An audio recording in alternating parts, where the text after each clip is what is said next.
But if you get onto the petrol and pull this car all the way to 7,000 RPMs, it's extremely rewarding.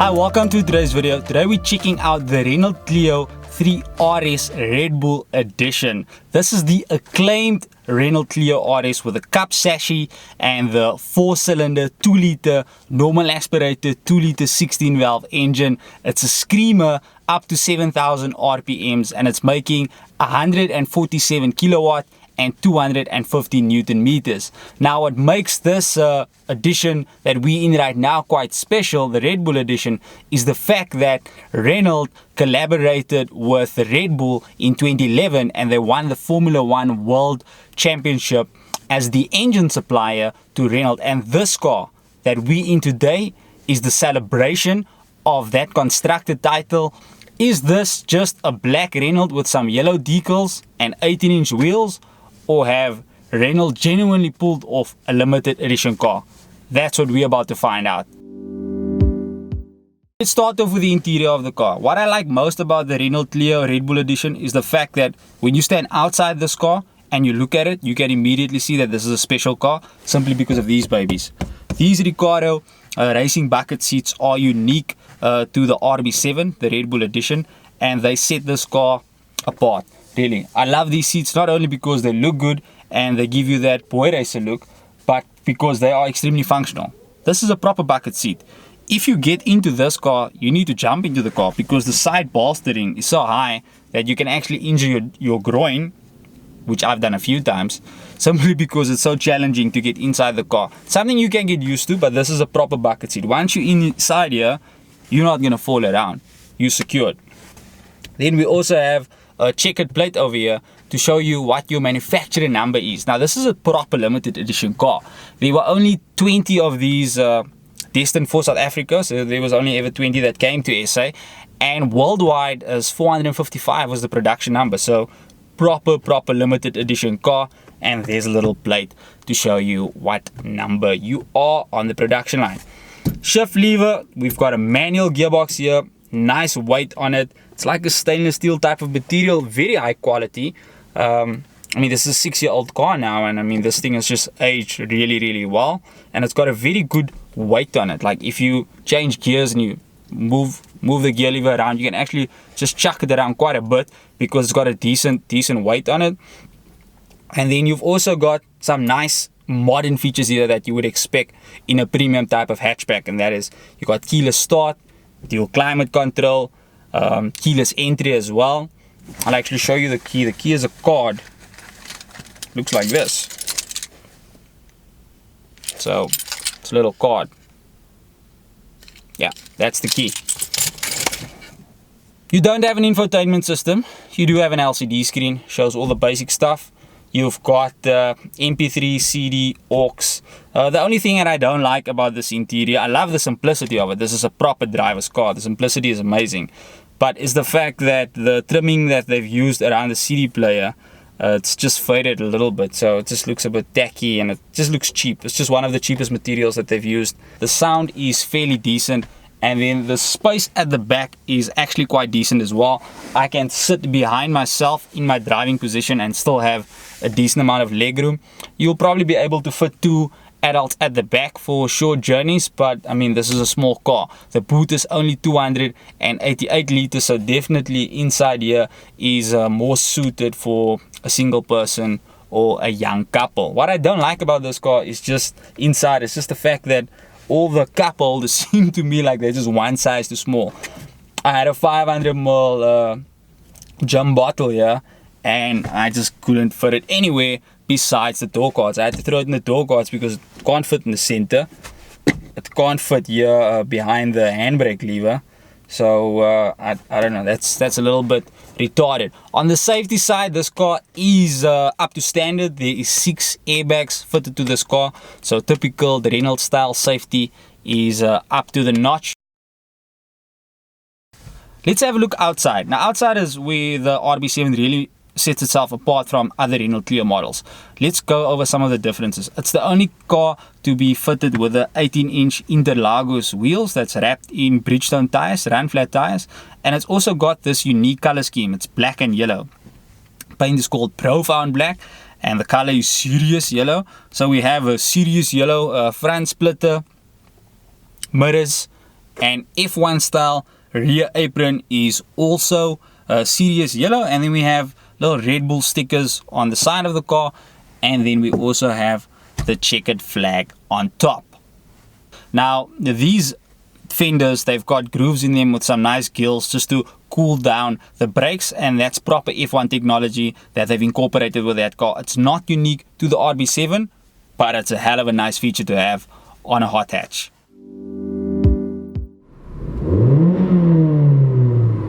Let's talk engines. Now this car, for me, what I love most about this car is that this is a proper old school hatch. It reminds me of the days when I used to build Mark 1 Golfs, and that's because it's so simple. It's got a manual gearbox with a normally aspirated engine. That's it. There's absolutely no funny business with this car. And it's a 6-speed manual, so the engine up front is a 2-liter 16 valve, 148 kilowatt with 215 newton meters. So it's not the most powerful engine in the world on the torque side, because most hatchback todays are turbocharged, like the Corsa OPC and the Fiesta STC. They're all turbocharged, but this is still a proper car. If you like normally aspirated cars, if you come from the background of enjoying VTEC engines, you're gonna love this car. You do need to get on the petrol quite a bit to get the best out of it. In tow driving, I'm at altitude now in Kimberley, so we're about 1,000 meters above sea level. Under 5,000, this car is dead. It feels like you're driving a Kia Picanto. But the moment you go over 5,000 and you put your foot down between 5,000 revs and 7,000 revs, you are in the sweet spot, and it's extremely rewarding to drive this car, and that's where you really get the best performance out of this engine. Fuel consumption is claimed at 8.2 liters. And I've been getting 10 liters in town after getting on the petrol quite a bit, wringing the neck of this engine. I've shot up to 14 liters per 100 k's, which is pretty much the fuel consumption you'll get on an E92 M3. But so it will be heavy on some heavy driving, but other than that, it's quite alright. This is not a drag racing engine though. Like, if you're gonna expect to win robot type of racing with this engine, you're absolutely not. I mean, this car's 0 to 100 is claimed at 6.9 seconds, but I'm sure you need to be Sebastian Vettel in order to get that time. So it's not an engine that's gonna win you drag races, but it's an extremely rewarding engine to drive. Because this car is so simple, the servicing costs on these cars are relatively simple. Besides the brakes is probably one of the most expensive parts that you will replace on this car, especially if you have to replace the calipers. Those Brembo calipers will be very expensive to replace. But cam belt, water pump, all of those things are relatively affordable to do. Like a cam belt on this car by Renault at an official dealership will cost you about 5 grand to do, including labor and parts. I mean, that's very reasonable. So if you are looking for a hot hatch that's fairly cheap to maintain, this is as easy as what it gets, because with complicated technology like turbocharging and dual charging like you find in the Polo GTI comes heavy maintenance. I mean, here's no DSG. This is simple single clutch manual transmission, and I mean, this transmission, I doubt you'll be able to break it. You're gonna have to make some serious power, probably boost this car in order to break the transmission. This is a pretty bulletproof type of setup, and the chassis is pretty straightforward as well. We've got anti-roll bars up front and double wishbone suspension, and at the back we have torsion beam. So a really simple configuration, easy to maintain, and you are not going to have very big expenses with this car when it comes to running costs, and that's what makes it so affordable and attractive if you want to buy a unique car that's easy to run. Let's take this car out for a drive and see what it's like on the road.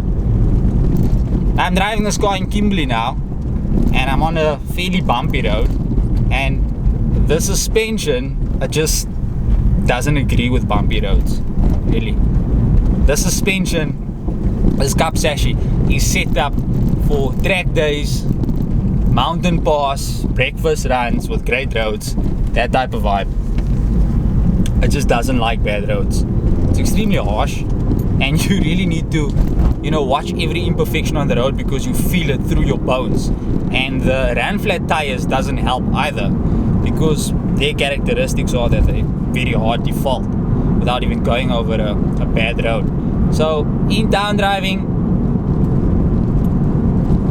car doesn't come on the torque so quick. I mean, this car makes maximum torque at 5,000 RPM, so it's pretty lazy below that. And that's simply because, like I mentioned earlier, it's NA, but it's okay. The ride is fairly harsh. If you can live with a harsh ride on a daily basis, this will probably be okay. If you must compare this to a Fiesta ST, the ST180, which is the one I had as well, this is much harder than that. That car's got 17-inch wheels and it's non-run flats, and you can feel the difference between this and that. This car just feels hard. Things are, it feels like a little bit rattling inside. It's just quite hard. But I'm gonna jump onto a smooth road now and actually show you what this car can really do on the road. But if you get onto the petrol and pull this car all the way to 7,000 RPMs, it's extremely rewarding. Back onto a smooth road now, the car just loves it. Loves it. Every single gear.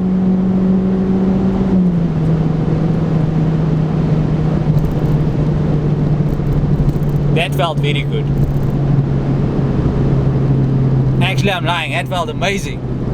It's interesting how much fun you can have with this car without it being a powerful engine. And that's what I love about old school hard hatches, is the fact that, you take a simple ingredient, which is semi-high powered engine in a light chassis, and then you put on great brakes and tires, and you got an awesome combination. And then of course the chassis, cup chassis over here, absolutely amazing.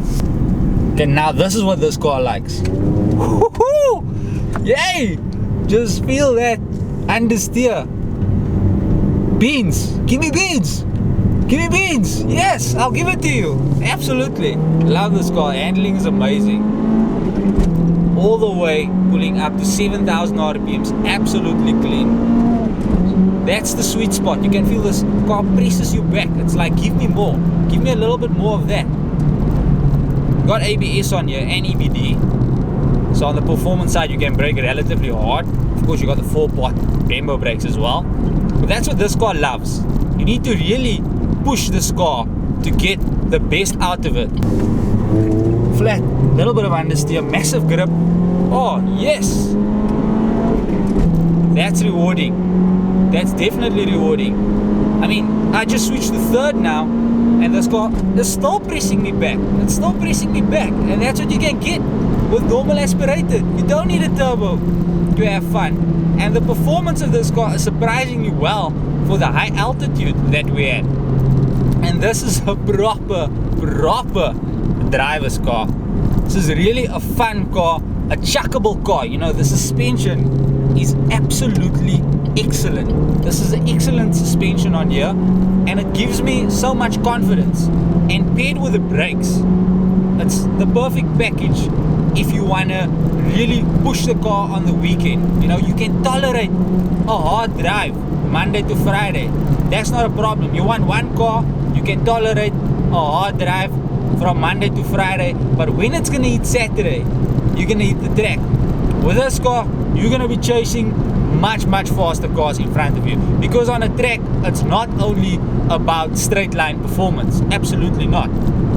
You'll be sitting in the boot of turbocharged cars, because they will not have the handling that you are going to have with this car. And this is so impressive. I miss actually driving my ST. That's what this car is making me feel. I love it. So the price of this car is what actually makes it really attractive, because although this is a limited edition car, a Renault in South Africa is just not that popular among petrol heads, and that just causes the price to go down. And for that reason, you can buy these cars between 150,000 and 200,000 rand. And I think at that price point, to buy a car that is as unique as what the Renault is, that is really something you should consider. And you can see I'm driving a bumpy road now, and my bones is just busy being rattled up and down. But you know, that's again demonstrating how harsh the suspension is. But this is really a very affordable car, very accessible car, and something that I think you should really consider. Let's talk about the competitors. Now, the competitors for this car, main competitors of course is the Opel Corsa OPC, Fiesta ST180 and Polo GTI. Now, the only car out of all of them that could probably compare to the and I would compare to this car when it comes to performance directly is the Fiesta ST, because the chassis on that car is absolutely amazing. The handling on that car, it's as chuckable. It's got that characteristics where you can just you can just throw it around anywhere, and basically like a dart, you can just pinpoint it and you'll go. So that's the only three competitors that I would say is really the closest match for this car.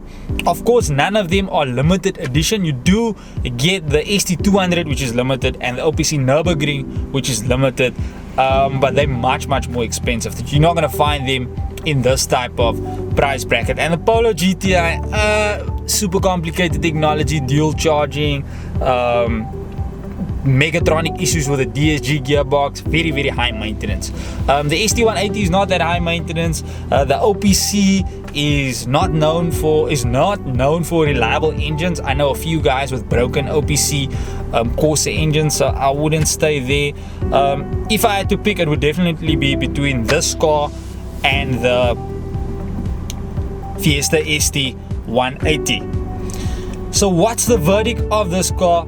If you are a petrol head, if you want to get into a performance car, if you want something unique that is fairly cheap, it's actually one of the bargains of the year, then this Renault Clio RB7 is the car for you. It's a great car to use on a daily basis if you can tolerate the hard suspension. I mean, you just saw how I was like just giggling up and down.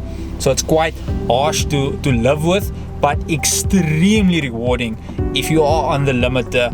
It's got a fantastic suspension, the chassis is absolutely amazing, and you've got all the ingredients in here to have a fun car at a very affordable price. That's it for today. I hope you've enjoyed today's video. My name is Kurt from Wheel Index. Catch you back next time. Cheers.